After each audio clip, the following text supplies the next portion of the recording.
Hey Arnold, this is JStress60, and sorry if I pause or out of breath. I apologize in advance, I just went for a run, so I'm a little out of breath. But I wanted to talk about the first season of Hey Arnold right now, because I have time, and I just finished disc 1 of my complete series collection, which I got. And I figured this is a good point as I need to start just talking about my thoughts in general about the show, since, again, I can't do every episode, but I want to talk about as much of the show as I can, because I know that, I know there's one subscriber who will be overjoyed when they find out I'm blind vlogging this series, but would be bummed if I just gloss over and don't talk about specific episodes. So this is my compromise. So every time I finish a disc, I'm just going to talk about what I saw, if there's anything I really liked, if there's anything that didn't work for me. And keep in mind, this is how I'm feeling now, like, upon watching the season, upon reviewing, upon looking back, I might feel differently, but this is how my initial thoughts on each episode. But before I get into each episode, I wanted to talk a bit about the show as a whole so far and what I think of it, and which is overall pretty good. It's kind of reminds me of Peanuts in that it's a very, not just because there's child acting, but because it's a very laid-back show with low stakes, but there's still these little moments here and there where it's like you could only do them if you're in a cartoon. Like, every episode is at one moment or one scenario where it's like the only reason this could happen is a cartoon, but it's still grounded. Like, and of all the things that are grounded, it's the characters that I find, for the most part, most real. There's one character I'm not a fan of, but I'll get to him in a bit. But as far as, like, the core characters go, I like them. Arnold's really likable as the average kid trying to do the right thing, and most of the scenarios he's been in so far, I've been able to relate to him. The grandpa, I really like. He's a fun character.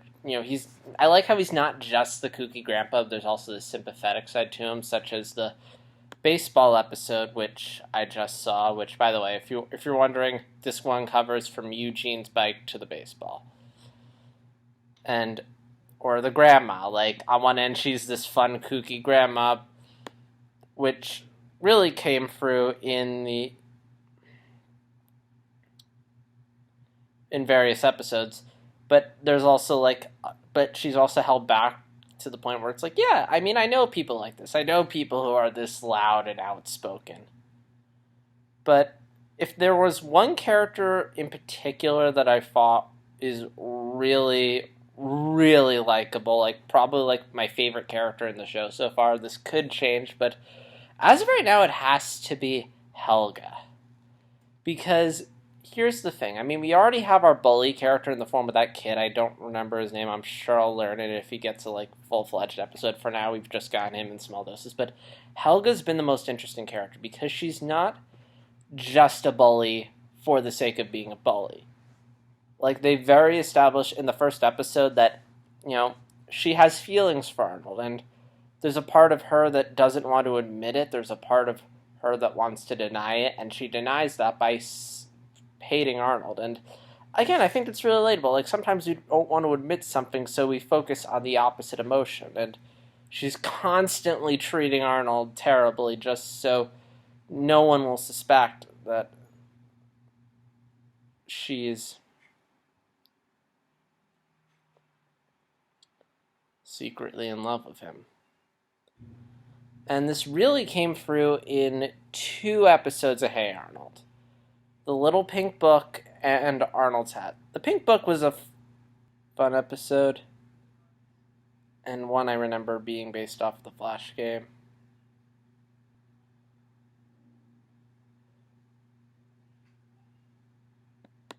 Actually, you know what? For as much as I like the Little Pink Book, again, I really liked it when I first saw it, but upon reflection, I think my favorite Helga episode so far might be Arnold's Hat. Because it really shows both sides of Helga. It shows how her love it really shows her love for Arnold. Like, because the premise of the episode is that she's let me start with the episode. The basic premise for the episode is that Arnold loses his hat. Helga finds it, and rather than give it back to him, she just decides, you know what, I'm going to take this hat, and I'm going to put it in this shrine in the back of my closet, which is kind of creepy. And then when she sees how sad Arnold is, she goes to get it back. And there's a couple reasons I like this episode. One, it draws attention to Arnold's hat, which is something... I didn't notice Arnold's wore a hat until I saw the episode. I'm like, wait a minute, he's wearing a hat. And even when he's missing, like, I realized it. And I could instantly relate to Arnold. I mean, we've all lost an object that may not seem like much, but it has a lot of sentimental value. Like, my brother had this Yankees cap that he wore all the time when he was little, and my mom wanted him to throw it out because it was dirty, and one day she just threw it out without telling him, and he got really upset. Or, on a more personal note, I was a huge American Idol fan when I was a kid. I loved American Idol, and I actually had the pleasure of seeing them on tour during the 7th season. That was the one with David Archuleta, Cook, and I bought this little keychain after the concert, and I kept it on my key for, like, the longest time.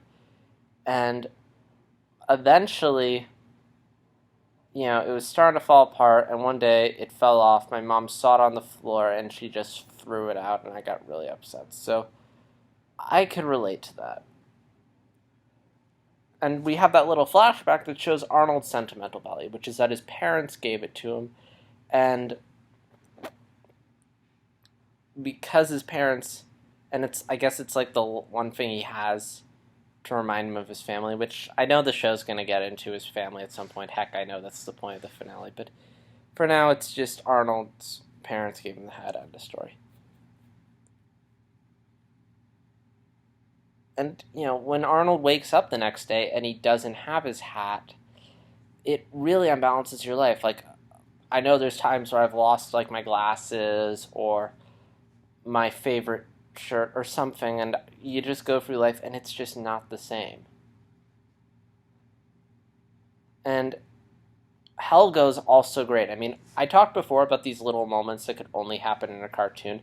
There's like a fun little Coyote Roadrunner bit where Helga's constantly trying to steal the hat and failing, and these moments could only happen in a cartoon. Like, there's a moment when she's posing as a gargoyle, or another moment where she's using a fishing rod, and, like, again, like, it's like, if you did this in live action, it wouldn't work as well, it wouldn't be fun, but you totally buy it when she's sitting there on the paddle whistle just going like this.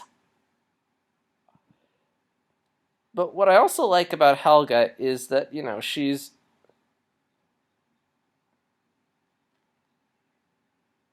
again, her tough girl thing is an act, and she loves Arnold, and she was willing to literally go for the dumps for him.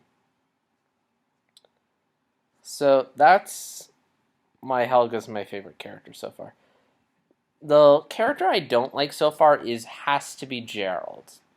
Now, when you're writing a show, you usually want to work right with opposites. If one character's really outgoing and brave and adventurous, you kind of want one character who's kind of reclusive and really wants to play it safe, like in Rugrats or Gravity Falls. One character's not Gravity Falls, or Magic Trios. Annie's very imaginative and creative. Jack's very grounded and realistic. So for Hey Arnold, the idea was Arnold's going to be a nice kid who always wants to do the right thing, and Gerald's the kind of guy who always wants to live on the edge. And the problem with Gerald is that everything boils down to Arnold knows what he needs to do, he knows what the right thing is, and then Gerald will complain and say, why don't we do this instead? And then Arnold will do that. And it makes it really hard to like Gerald, because Gerald's... Okay, crazy cartoon. I know cartoon theorists might run with this, but Gerald's basically the devil. I'm not saying that because he wears a red shirt, but he's constantly giving Arnold bad advice, and they never give him any redeemable qualities. It's like the fruit episode. Arnold's like, we should probably go to the field trip, and Gerald's like, why don't we stay on this bus and see what happens? Or in the baseball episode I just saw, like, you know, like, baseball tickets are really hard to come by. Like, the fact that they were able to get enough money, the fact that Arnold's grandpa was nice enough to give him the money to get into the game they should be grateful. But all Gerald's doing is standing there complaining that they are barely going to have enough money for snacks. I'm like, shut up. Okay, maybe he gets better as he goes along. Maybe they give him redeeming qualities. But for now, it's just... he's just not interesting. Like, they need to give him another personality to portray besides basically being devil's advocate. But yeah. As far as the grandma goes, the one episode I really liked with her was the field trip episode, which was another one of those episodes where one of those really absurd out there moments, which another thing I noticed about Hey Arnold is that there's a lot of times where an episode will open with like a really obscure sequence, like the baseball episode where he's out in space, or there's another episode where it's like a jungle. And again, these moments can only happen there. And in the field trip episode, they go on a field trip to an aquarium, and there's this turtle there named Lockjaw, and it's clear he's unhappy. The people there don't take care of him. Kids like are chucking stuff at him. So Arnold and his grandma break him out. And it's, again, I love this episode for the fact that it takes advantage of the fact that it's a cartoon. This aquarium, it's not like your standard aquarium. It's like this big, massive mansion of aquarium. There's long hallways. And again, it's just a great design. Like, again, only a cartoon. It also is like the first episode where we really get to meet Arnold's grandma. She's this fun, kooky character. And the whole scene where they're breaking Lockjaw out is hilarious. My favorite part, first, I mean, ignoring the fact that there's, for some reason, no security cameras and one guard. There's this great bit where they have to get over a wall and the granny just throws the grappling hook over the wall and she's climbing up and Arnold just walks around. But it's also a show, I'll showcase how the show's not afraid to have a quiet moments. Like, there's a bit where Arnold, like, after he visits the museum, he goes up the stairs, walks up to his room, and lies on his bed and starts stealing. And it's a nice quiet moment with no dialogue. It lets the music sort of play it out. And kids shows really don't have moments like those. And there's also another powerful moment in baseball, which I just saw. And I'll talk about that a bit since I just saw that one. It's Freshman Man. But I want to talk about a couple other things first. For one thing, I already talked about this, but the music in the show is wonderful. I love the jazz aesthetic. It really creates a lot of atmosphere. The voice acting is really good. Like, I love how they got children to voice everyone. It just sounds so authentic when you know it's a child's voice coming out of the mouth and not a grown man. Or the adults sound like grown men, the children sound like children, the senior citizens sound like senior citizens, and the teenagers sound like teenagers. And I think of something like Captain Underpants where they just got adults to voice everyone and it never sounds genuine. Here, every voice sounds natural. And what was I going to say before? And I'll come back in a bit. I have to go take care of something. But when I get back, I'll finish up what I have to say about Season 1.